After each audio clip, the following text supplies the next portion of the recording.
ഇതിന്റെ ഈ മരം മുറിച്ചിട്ട് നിങ്ങൾ കാണൂല. നിങ്ങൾ ഇത് കുറെ വലിയ പുലിവാലിന്റെ സമയം എത്ര എവിടേക്കച്ച് പോണ്? നിങ്ങളെ വില്ലേജ് ഓഫീസർ നിങ്ങൾ വരുമ്പോ എവിടേക്കച്ച് പോണ്? എന്തിട്ട് നിങ്ങൾ കാട്ടണേ? എവിടേക്കച്ച് പോണ്? മുറിച്ചാതെ അങ്ങനെ പിന്നെ പോകാനൊന്നും പറ്റൂല. കുറച്ച് വയസ്സായ ഒരാളെന്നുള്ളതുകൊണ്ട് മാത്രമാണ് ഞാൻ ക്ഷമിച്ച് നിൽക്കുന്നത്. നിങ്ങൾ തീരുമാനം എടുത്തിട്ട് പോയാൽ മതി, അല്ലാതെ പോണ്ട. അതാ ഞാൻ പറയുന്നത്. നിങ്ങളെ വില്ലേജ് ഓഫീസറെ നിങ്ങൾ വിളിക്കും. വില്ലേജ് ഓഫീസിലെ വിളിച്ചിക്കണല്ലോ, വില്ലേജ് ഓഫീസർ വിളിച്ചിക്കണല്ലോ. എന്നാ മൂപ്പര് ഒരു പേരത്തെ അത് കൊറേ നേരം ഇത് ഇങ്ങനെ മെനക്കെട്ട് ചാടി തരും. എന്താ പ്രശ്നം?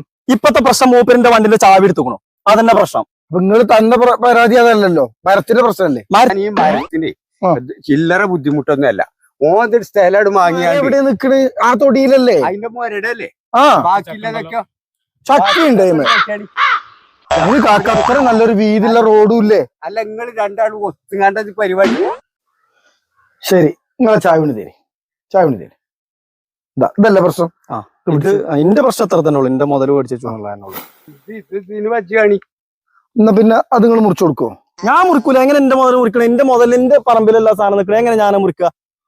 ഇയാളെ പിരാന്തിനൊക്കെ നിൽക്കുക. കാരണം നമ്മള് പിന്നെ കാക്ക അതൊരു പ്ലാവാണ്, അല്ല ഇത് റബ്ബറുമാണ്. അങ്ങനെ ശരിയാ. അപ്പൊ പിന്നെ നമ്മൾ ഈ പ്ലാവിനല്ലേ നമ്മളൊരു കൊടുക്കണ്ടേ? അപ്പൊ നിങ്ങളെ എന്തിനാ പോയിട്ട് ബന്ധിക്കണേ? പരിഹാരം കാണിച്ചു തരാനല്ലേ പരാതി. ഇതാ നിങ്ങളെ പരിഹാരം. നിങ്ങൾ വില്ലേജ് ഓഫീസറെ പണിയെടുക്കും. നിങ്ങൾക്ക് പരാതി എന്താണ് മുറിച്ചാനാണ്. അത് മുറിച്ചാണ്ട് വില്ലേജ് ഓഫീസർ പണി എടുത്തോണ്ട് നിങ്ങൾ എന്ന പരാതിക്ക് ഇവിടെ വന്നു, ഇത് കണ്ടു, സംഗതി ബോധ്യപ്പെട്ടു. ഇനി എന്താ ചെയ്യേണ്ടതെന്ന് ഞാൻ നോക്കിക്കൊണ്ട് ഒരു കാര്യം പറയാം. ഇതൊരു മാതിരി ചക്ക കഴിഞ്ഞ കേസാണ്. നമ്മള് കൂട്ടിയെ കൂടുന്നില്ല, അതുപോലെ നമ്മളടുത്ത് തീർത്തു. എന്ത് പരാതി അതൊക്കെ? ഇത് പരാതിന്റെ അല്ല, എന്തറിയോ, ഇതൊക്കെ ഓരോരുത്തരുടെ മനസ്സിന്റെ പ്രശ്നമാണ്. ഈ മരം മുറിച്ചാൽ ഇപ്പൊ മൂപ്പര പ്രശ്നം തീരുന്നില്ല, ആ മരത്തിന്റെ പ്രശ്നം തീരുന്നുള്ളൂ. അവിടെ മൂപ്പര എനിക്ക് ഇതിന്റെ മുന്നത്തെ വില്ലേജ് ഓഫീസർമാരൊപ്പം ഞാൻ അതേമാതിരി വന്നിട്ടുണ്ട്. അപ്പൊ ഈ പരാതി ഇപ്പൊ എന്താ? പരാതി ഇപ്പൊ തിരുമ്പോ നിക്കണ മരല്ലേ, നമുക്ക് പഞ്ചായത്ത് കൊടുക്കാനേ ഒരു കത്തണ്ട് കൊടുക്കാം. ആ കത്തിട്ട് കൊണ്ട് പഞ്ചായത്തേക്ക് പോയിക്കോളൂ. അതപ്പൊ ഉണ്ടാവുള്ളൂ.